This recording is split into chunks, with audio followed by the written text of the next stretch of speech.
Item ಯಾವುದೇ ಇರಲಿ try ಮಾಡಿ ಆಚಿ ಚಿಕನ್ ಮಸಾಲಾ. ಕಾರಿನಲ್ಲಿ ಮಹಿಳೆ ತಾಳಿ ಕಟ್ಟಿಸಿಕೊಂಡ ಪ್ರಕರಣ ವಿಡಿಯೋ ಬಿಡುಗಡೆ ಮಾಡಿದ ಮಹಿಳೆಗ ಪತಿ ಪ್ರಕಾಶ್ ಪತ್ನಿಯ ಕಡೆಯಿಂದ ಡಿವೋರ್ಸ್ ಬೇಕು ಅಂತ ಒತ್ತಾಯ ಮಾಡ್ತಾ ಇದ್ದಾರೆ. ಪ್ರಿಯಕರ ಖಾಸಗಿ ವಿಡಿಯೋ ಮುಂದಿಟ್ಕೊಂಡು ಹೆದರಿಸ್ತಿದ್ದಾನಂತೆ. ಇಷ್ಟೆಲ್ಲ ಆದರೂ ನಾನು ನನ್ನ ಮಗುವಿಗಾಗಿ ಸುಮ್ಮನಿದ್ದೆ, ನನಗೆ ನ್ಯಾಯ ಬೇಕು ಅಂತ ಮನವಿಯನ್ನು ಮಾಡ್ತಾ ಇದ್ದಾರೆ ಪತಿ ಪ್ರಕಾಶ್.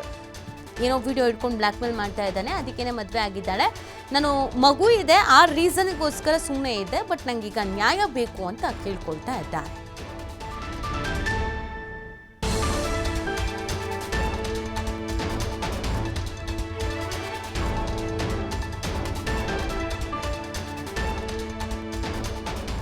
ಜನ ಲಾಯರ್ ಬಂದಿರ್ತಾರೆ ಸರ್, ಅವಳ ಪರವಾಗಿ 4 ಜನ ಲಾಯರ್ ಬಂದಿರ್ತಾರೆ.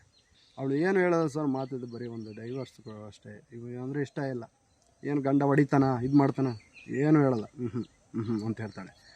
ಅದಾದಮೇಲೆ ಈ ಥರ ಎಲ್ಲ ಆಯಿತು, ಪೊಲೀಸ್ ಸಬ್ ಇನ್ಸ್ಪೆಕ್ಟ್ರ್ ಎಲ್ಲ ಮಾತಾಡಿ, ನೋಡಮ್ಮ ಗಂಡನ ಜೊತೆ ಹೋಗೋದವ್ರು ಹೋಗು, ಇಲ್ಲ ಲಾಯರ್ ಜೊತೆನೇ ಕಳಿಸಲ್ಲ, ಅಪ್ಪನ ಜೊತೆ ಹೋಗೋದವ್ರು ಹೋಗು, ಯಾರ ಜೊತೆ ಹೋಗಲ್ಲ ಅಂತಾಳೆ. ಆಮೇಲೆ ನಿಮ್ಮ ಮಹಿಳಾ ಸಾಂತ್ವನ ಕೇಂದ್ರಕ್ಕೆ ಹಾಕ್ತೀನಿ ಅಂತ ಹೇಳ್ತಾರೆ.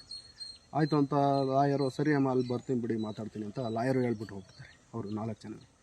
ಅದಾದಮೇಲೆ ಮಹಿಳಾ ಸಾಂತ್ವನ ಕೇಂದ್ರಕ್ಕೆ ಹಾಕಿರ್ತಾರೆ. 1 ದಿನ ಕಳೆಯುತ್ತೆ, 6ನೇ ದಿನ ಹಂಗೆ ಕಾಲ್ ಬರುತ್ತೆ. ಕಾಲ್ ಬಂದಾಗ ನಾನು ತಪ್ಪಾಯಿತು ಬಂದುಬಿಡ್ತೀನಿ, ಕರ್ಕೊಂಡೋಗಿ ನನ್ನ ಹಾಗೆ ಹೀಗೆ ಅಂತ ಹೇಳ್ತಾಳೆ. ಅದಕ್ಕೆ ನಾನು ನೀನು ಅಲ್ಲೇ ಸತ್ರು ಸಹ ಈ ಥರ ಮೋಸ ಮಾಡೇಳು, ಮಗನ್ನ ಅಷ್ಟೊಂದು ಕೇಳ್ಕೊಂಡಿದ್ದೀನಿ, ಮಗನ್ನು ಅಷ್ಟೊಂದು ಪ್ರೀತಿ ಮಾಡ್ತಿದ್ದಾಳೆ, ಹೆಂಗೆ ಹೋದೆ ನೀನು ಹಾಗೆ ಹೀಗೆ ಅಂತ. ಅಷ್ಟೊತ್ತಿಗೆ ಆಲ್ರೆಡಿ ಸ್ಟೇಷನಲ್ಲಿದ್ದಾಗಲೇ ನಮಗೊಂದು ವಿಡಿಯೋ ಬಂದಿರುತ್ತೆ. ಏನಪ್ಪ ಅಂದರೆ ಅವಳು ಕಾರಲ್ಲಿ ಕೂತ್ಕೊಂಡು ಬೇರೆಯವ್ರ ಜೊತೆ ತಾಲಿ ಕಟ್ಟಿಸ್ಕೊತಿರೋದು. ಅದನ್ನೆಲ್ಲ ಸಬ್ ಇನ್ಸ್ಪೆಕ್ಟ್ರು ಸಪ್ರೇಟಾಗಿ ತೋರಿಸಿ ಅವಳಿಗೆ ಹೇಳ್ತಾರೆ. ಆದರೂ ಅವಳು ಇಲ್ಲ ನನಗೆ ಡೈವರ್ಸ್ಬೇಕು ಅಷ್ಟೇ ಹೇಳೋದು. ಆಮೇಲೆ ಮಹಿಳಾ ಸಾಂತ್ವನ ಕೇಂದ್ರ ಎಲ್ಲ ಆಯಿತು. ಅಲ್ಲಿ 1 ದಿನ ಆದಮೇಲೆ ಕಾಲ್ ಬರುತ್ತೆ. ಆಮೇಲೆ ಅಲ್ಲಿ ಗಾರ್ಡಿಂದಲೂ ಕಾಲ್ ಬರುತ್ತೆ. ಮಹಿಳಾ ಸಾಂತ್ವನದಲ್ಲಿರೋ ಗಾರ್ಡು ಫೋನ್ ಮಾಡ್ತಾರೆ, ಏನು ರೀ ಪ್ರಕಾಶ್ ಕರ್ಕೋಲ್ಲ ನೀವು, ಈ ಮೊದಲನೇ ಗಂಡನ ಅಂತಾರೆ. ಹೌದು ಅಂತೀನಿ. ಆವಾಗ ಮಾತಾಡ್ತಾರೆ, ಕರ್ಕೊಂಡು ಹೋಗಲ್ವಾ ನೀವು ಹಂಗೆ ಹಿಂಗೆ ಅಂತ. ಅದಕ್ಕೆ ಆಮೇಲೆ ಆಲ್ರೆಡಿ ಅವ್ನು ಬಂದು ಹೋಗಿರ್ತಾನೆ, ಅದನ್ನು ಹೇಳಿರ್ತಾನೆ. ಯಾರೋ ಅವನು ಕಾಲ್ ಮಾಡಿ ನಮಗೆ, ರೀ ಆಗಿದ್ದಾಗೋಯ್ತು, ನನ್ನ ತಂಗಿ ಮಕ ನೋಡ್ದಂಗೆ ಆಗುತ್ತೆ, ತಂಗಿ ಮಗನ ಮಕ ನೋಡ್ದಂಗೆ ಆಗುತ್ತೆ, ಇವಾಗ ಚೆನ್ನಾಗಾದರೂ ಸಾಯ್ಕೇಳಿ ಅಂತ ಹೇಳಿರ್ತಾನೆ ಸರ್. ಅವ್ನು ಹೊರ ಸ್ಟೇಷನ್ಗೆ ಕರ್ಕೊಂಡು 4 ಜನ ಲಾಯರ್ ಬಂದಿರ್ತಾರೆ ಸರ್, ಅವಳ ಪರವಾಗಿ 4 ಜನ ಲಾಯರ್ ಬಂದಿರ್ತಾರೆ.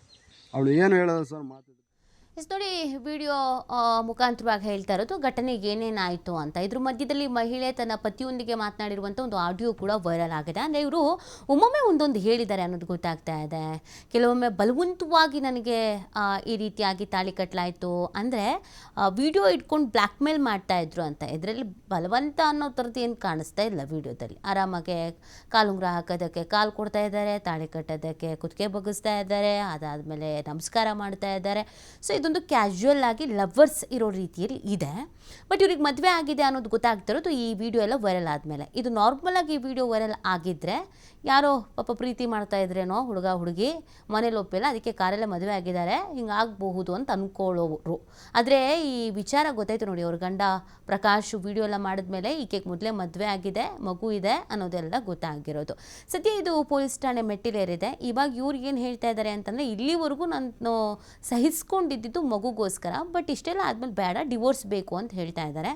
ಬಟ್ ಆಕೆ ಏನು ಇವಾಗ ತನ್ನ ಗಂಡನಿಗೆ ಅಂದರೆ ಪ್ರಕಾಶ್ ಅವರಿಗೆ, ಮೊದಲ ಗಂಡ ಇವರಿಗೆ ನನ್ನ ಕರ್ಕೊಂಡು ಹೋಗ್ಬಿಡು, ತಪ್ಪಾಯಿತು ಅಂತೆಲ್ಲ ಕೇಳ್ಕೊಳ್ತಾ ಇದ್ದಾರಂತೆ. ಗೊತ್ತಿಲ್ಲ ಈ ಪ್ರಕರಣ ಹೆಂಗೆ ಬಗೆಹರಿಸ್ಕೊಳ್ತಾರೆ, ಹೆಂಗೆ ಇತ್ಯರ್ಥ ಮಾಡ್ಕೊಳ್ತಾರೆ. ಆಮೇಲೆ ಆ ತಾಳಿ ಕಟ್ಟಿರುವಂಥ ಯುವಕ ಆತ ಏನು ಹೇಳ್ತಾನೆ, ಆತನ ಪಾಯಿಂಟ್ ಆಫ್ ವ್ಯೂ ಏನಿದೆ ಅದು ಇಂಪಾರ್ಟೆಂಟ್ ಆಗುತ್ತೆ ಅಲ್ವಾ. ಸೊ ಇದೆಲ್ಲ ಗೊತ್ತಾಗಬೇಕಾಗತ್ತೆ. ಬಟ್ ಇಂಥ ಪ್ರಕರಣಗಳು ನಡೆದಾಗ ಸಮಾಜದಲ್ಲಿ ಒಂದಷ್ಟು ರೀತಿಯಾದಂಥ ಚರ್ಚೆಗಳಂತ ಆಗೋದು ಹೌದು.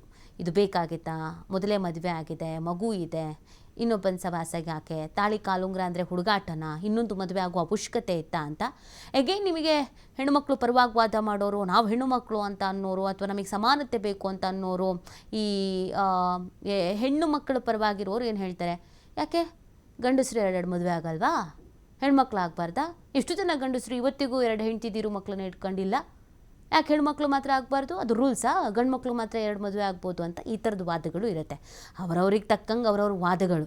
ಆದರೆ ಸಮಾಜದಲ್ಲಿ ಒಂದು ಕಟ್ಟುಪಾಡು ಅನ್ನೋದು ಇದೆಯಲ್ಲ, ಹೀಗೆ ನಡೀತಾ ಇದೆ, ಹೀಗೆ ನಡಿಬೇಕು, ಇಂಥದ್ದೇ ಇದೆ ಅನ್ನೋದೊಂದು ಇದೆಯಲ್ವಾ, ಮೊದಲಿಂದಲೂ ನಡ್ಕೊಂಡು ಬಂದಿದೆಯಲ್ಲ, ನಮ್ಮ ತಂದೆ ತಾಯಿ ಅಜ್ಜ ಅಜ್ಜಿ ಎಲ್ಲ ನಡೆಸ್ಕೊಂಡು ಬಂದಿದ್ದಾರಲ್ಲ, ಅದರಲ್ಲಿ ಬದಲಾವಣೆ ಆದಾಗ ಪ್ರಶ್ನೆಗಳು ಹುಟ್ಕೊಳ್ಳುತ್ತೆ.